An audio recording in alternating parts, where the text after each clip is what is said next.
First Contact and Hidden Depths. The celestial arc emerged from hyperspace at the edge of Sol system, its crystalline hull refracting starlight in mesmerizing patterns. Commander Sarek of the Arthean Science Council stood on the observation deck, his iridescent scales shifting from azure to emerald as he studied the primitive planet ahead.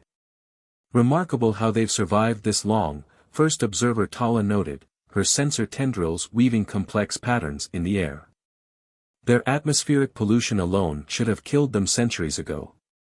Sarek nodded, watching Earth's blue-white sphere rotate slowly against the void. The Artheans had spent decades studying this isolated world from afar, fascinated by its inhabitants' painfully slow technological progress. Radio waves, fossil fuels, primitive spacecraft, all signs of a young species taking its first tentative steps into the cosmos. Begin standard first contact protocols, he ordered. Let's hope they're ready for dash. A massive energy surge erupted from Earth's moon, bathing the celestial arc in brilliant light. Sarek's scales flashed white with alarm as emergency sirens wailed throughout the ship. Impossible. Tala's tendrils writhed in confusion. The energy readings, they're beyond anything in our database. Before Sarek could respond, a transmission cut through their communications. Arthean vessel, you have entered restricted space. Power down and prepare for inspection. The voice was calm, almost casual, but there was steel beneath its surface. Sarek exchanged glances with his crew as sleek vessels materialized around them, their design an elegant fusion of organic curves and crystalline geometry that put the celestial arc to shame. This can't be, he whispered. Their most advanced satellites are barely beyond their atmosphere. They shouldn't have this capability for centuries. A figure appeared on their view screen, a human female with silver-streaked hair and eyes that held the weight of ages. I am Admiral Helena Chen of the Terran Defense Force. Welcome to Earth. I believe we have much to discuss. As Sarek and his crew were escorted to a massive space station hidden in Earth's orbit, the true scope of humanity's deception began to unfold. The station's architecture was breathtaking, a seamless blend of technologies that should have been separated by millennia of development. You're wondering why we hide our true nature, Admiral Chen said as they walked through corridors that seemed to shift and adapt around them. Why we maintain the facade of a primitive civilization. The thought had crossed our minds, Sarek admitted, his scales rippling with barely contained curiosity. Chen's smile held secrets. Humanity learned long ago that advertising our capabilities tends to attract unwanted attention. We found it safer to remain in the shadows, watching, waiting, protecting when necessary. Protecting? Tala's tendrils twitched. Protecting what? Everything. Chen gestured to a window overlooking Earth. We were among the first, you see. When the ancient ones vanished, they left us with a responsibility, to guard the younger races, to ensure they have the chance to grow, to evolve, to reach their potential without interference. Sarek's scales shifted to deep purple, shock. But your history, your wars, your struggles. All part of the facade, Chen explained. Though some conflicts were genuine, were not perfect, after all. But the primitive technology, the environmental damage, the political chaos? A carefully maintained illusion. As if to emphasize her point, the station's walls suddenly became transparent, revealing the true extent of Earth's defenses, vast networks of satellites, hidden fleets, and technology that defied comprehension.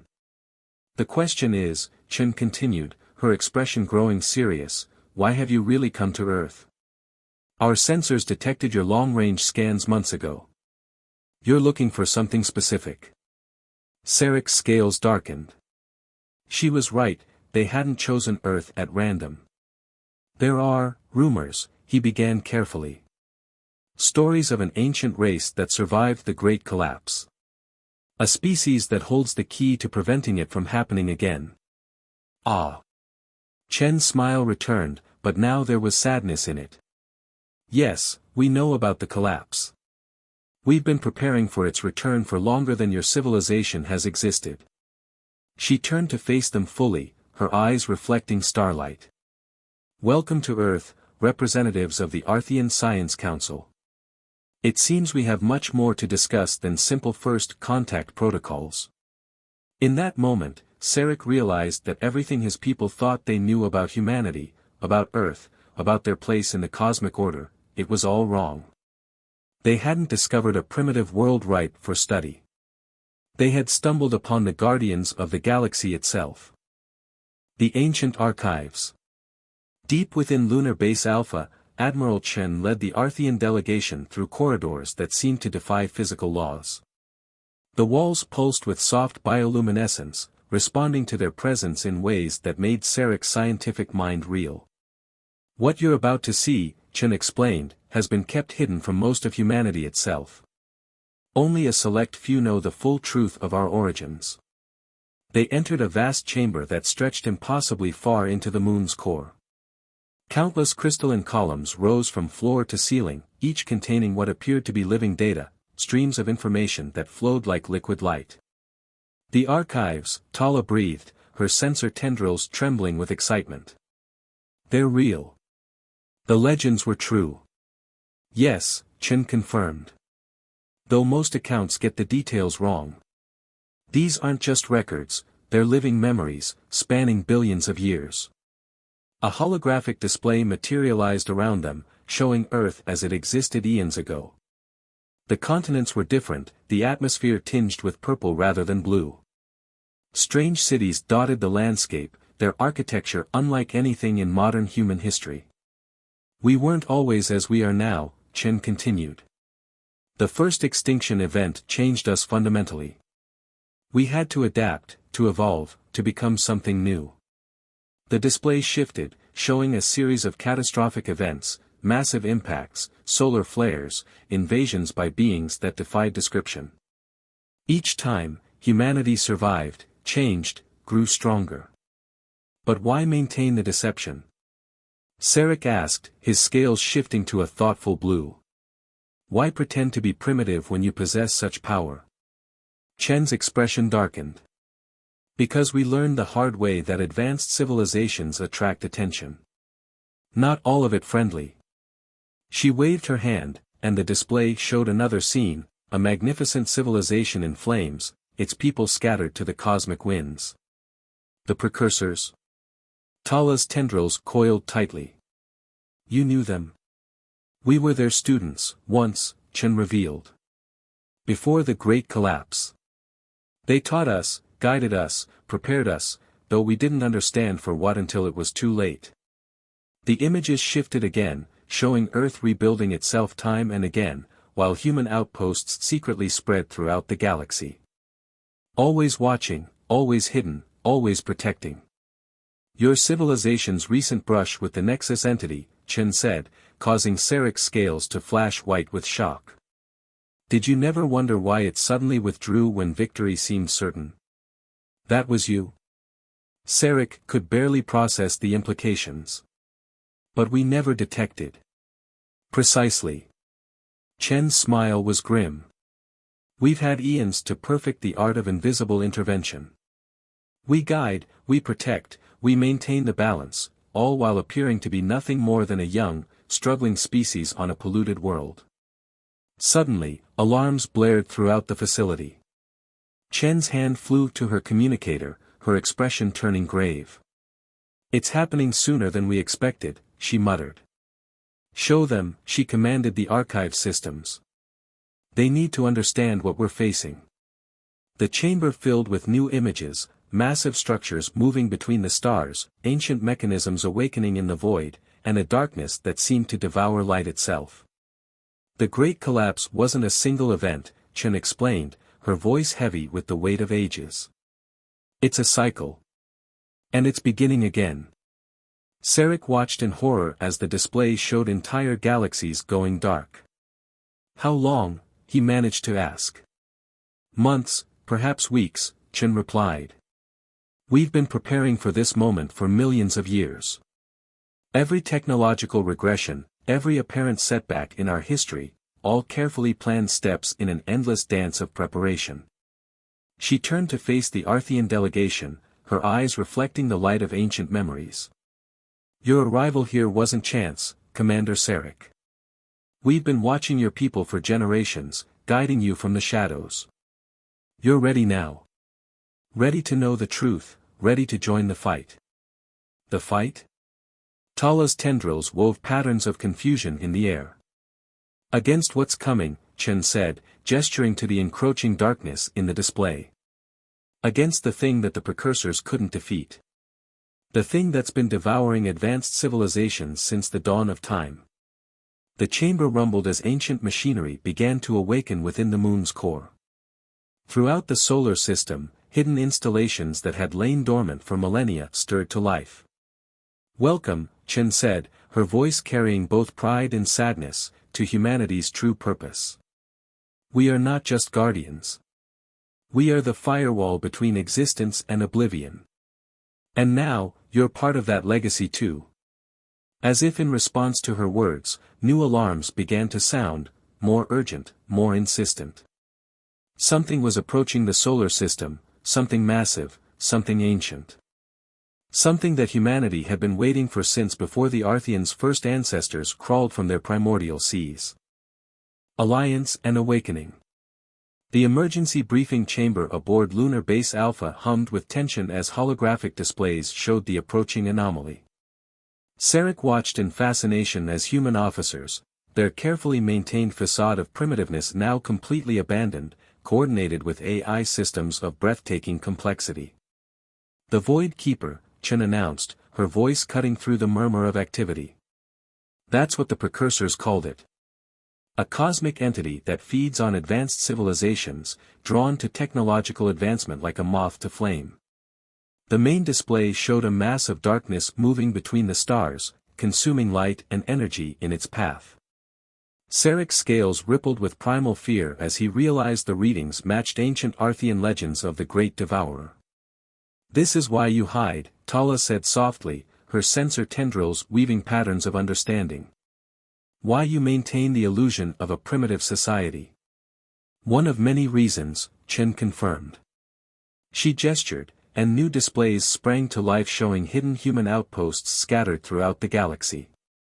Each was disguised as a natural phenomenon, a peculiar asteroid, an unusual nebula, a supposedly dead world. For millions of years, we've been preparing, Chen continued. Building a network of defense systems, seeding technologies that appear to develop naturally, guiding younger races toward survival rather than destruction. A young human officer approached, her uniform bearing symbols Sarek didn't recognize. Admiral, the Lazarus Protocol is ready for initialization. The Mars defense grid is online, and the Jupiter stations report full operational status. Very good, Commander Santos. Chen turned back to the Arthean delegation. Your people have something we need, Commander Sarek.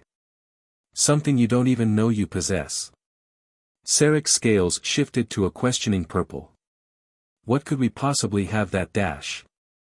Your biological adaptation capabilities, Chen interrupted. Your species' ability to rapidly evolve in response to environmental changes. It's not natural. It was given to you, engineered into your ancestors' genetic code. By whom? Tala demanded, her tendrils rigid with shock. By us. Chen's words fell like stones into still water. Under the guidance of the precursors, humanity seeded countless worlds with modified life forms. Each species was given specific traits, specific capabilities, that would be needed in the coming war. The chamber shuddered as ancient machinery awakened beneath the lunar surface. Outside, the moon's surface began to transform, sections of it splitting apart to reveal massive structures that had lain hidden for eons. Your people were designed to adapt and survive, Chen explained. Ours were designed to remember and prepare. Others were given different gifts, the Meridian's mastery of energy, the Quantum Collective's ability to manipulate spacetime, the Silicon Dream's power to communicate with machines. All part of the precursor's final plan, Santos added. A plan they couldn't complete before the Void Keeper found them. New alarms blared as the entity's approach accelerated. The darkness between Mars and Jupiter began to writhe with unnatural motion. "It's time," Chen announced. She faced Sarek and Tala directly. "Will you join us? Will you help us complete what the precursors started?" Before Sarek could respond, space itself seemed to tear open at the edge of the solar system. But instead of the expected horror, sleek ships emerged, designs he recognized from across the galaxy. The Meridian's energy vessels, the crystalline arrays of the Quantum Collective, the living machines of the Silicon Dreams. "Did you think Earth was the only world we watched over?" Chen smiled. "Every advanced civilization that's mysteriously survived an encounter with the Void Keeper, we were there, hidden, guiding, protecting. And now, we need all of you." The chamber's displays shifted to show a massive structure assembling itself from components hidden throughout the solar system. Parts of Mars' moons broke apart, revealing themselves as disguised machinery. The rings of Saturn began to move with purpose, transforming into vast energy collectors. "The precursors called it the Nexus Key," Chen said as the structure took shape. "The only weapon they theorized could permanently defeat the Void Keeper. They couldn't finish it in time, but they left us the plans, the components, and most importantly, they left us each other." Sarek watched in awe as ships from dozens of civilizations moved into formation around Earth. Each species brought unique capabilities, specific traits that had been engineered into them eons ago for this very moment. "Your people's adaptive abilities," Chen explained, "are the final piece we need. The key must be able to evolve as quickly as the Void Keeper itself, matching its every attempt to consume it." The entity's darkness now filled half the solar system, its presence heavy with malevolent purpose. But for the first time in his life, Sarek felt something else besides fear when facing the ancient horror. He felt hope. "Tell us what you need," he said, his scales shifting to the deep gold of commitment and resolve. Chen's smile was fierce as she began laying out humanity's true plan, a plan millions of years in the making, a plan that required every species to play its part. The final battle for existence itself was about to begin. The coming storm. The solar system had become unrecognizable. What was once empty space between planets now bristled with ancient machinery awakened from eons of slumber. The Nexus Key hung in space like an artificial constellation, its impossible geometries defying conventional physics. Inside Lunar Base Alpha's command center, Sarek watched as human officers shed the last vestiges of their primitive facade. Their movements became precise, ancient, their eyes holding the weight of millennia. Even their language had changed, shifting to something older and more complex that his universal translator struggled to process. "Arthean genetic sequences integrated," Commander Santos reported, monitoring the Nexus Key's transformation. "Adaptive algorithms are responding exactly as the precursors predicted." Admiral Chen stood at the center of it all, her silver hair glowing with faint bioluminescence, another sign of humanity's true nature emerging. "The Void Keeper is slowing," she noted, studying the tactical displays. "It recognizes the trap." "A trap 65 million years in the making," came a new voice. A figure materialized in the command center, an elderly human male whose holographic form flickered with complex equations. Though trap might be an oversimplification. "Director Hawthorne," Chen acknowledged. "I trust the Jupiter facilities are ready." The hologram nodded. "The gas giants were always more than planets. The precursors built them as power sources for the key. We've been maintaining them since before the dinosaurs died out." Sarek's scales rippled with shock. "You built the gas giants?" "Restructured them," Hawthorne corrected.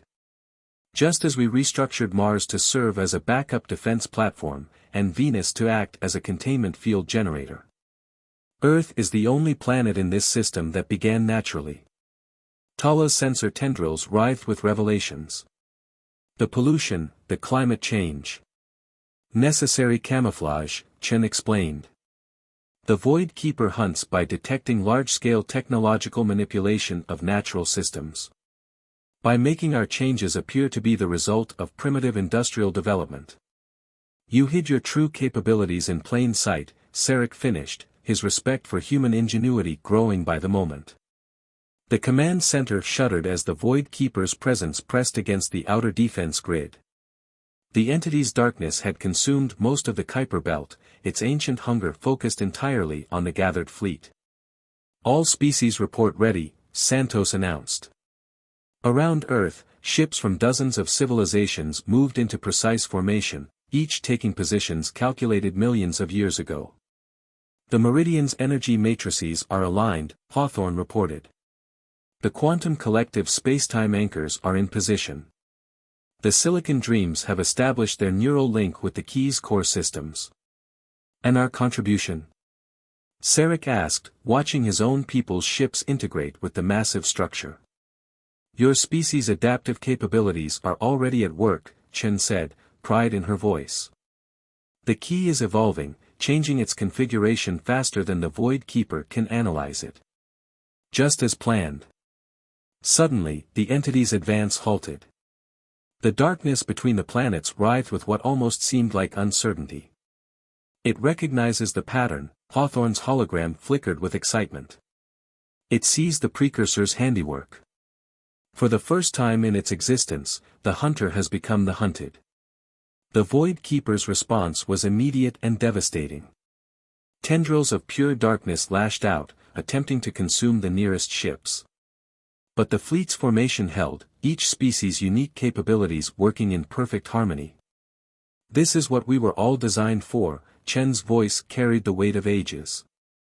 Every adaptation, every technological advancement, every seemingly random evolutionary leap, all guided, all planned, all leading to this moment. The Nexus Key began to pulse with energy drawn from the restructured gas giants. The gathered fleet moved as one, their ships forming patterns that echoed the Key's impossible geometry. Humanity's greatest strength was never our technology, Chen continued, her eyes fixed on the approaching darkness. It was our ability to wait, to plan, to guide others without their knowledge. To be the gardeners of a galaxy that never knew it was being tended. Warning signals blared as the Void Keeper launched its full assault. The time for preparation was over. The final phase of humanity's ancient plan was about to begin. Legacy of the Stars. The Void Keeper's assault rippled through space-time itself, its darkness probing the defenses of the gathered fleet with malevolent intelligence. But for the first time in its ancient existence, its prey stood firm, united by a plan set in motion when Earth's first mammals were still hiding from dinosaurs. Nexus Key at full power, Santos reported, her voice steady despite the cosmic forces being unleashed around them.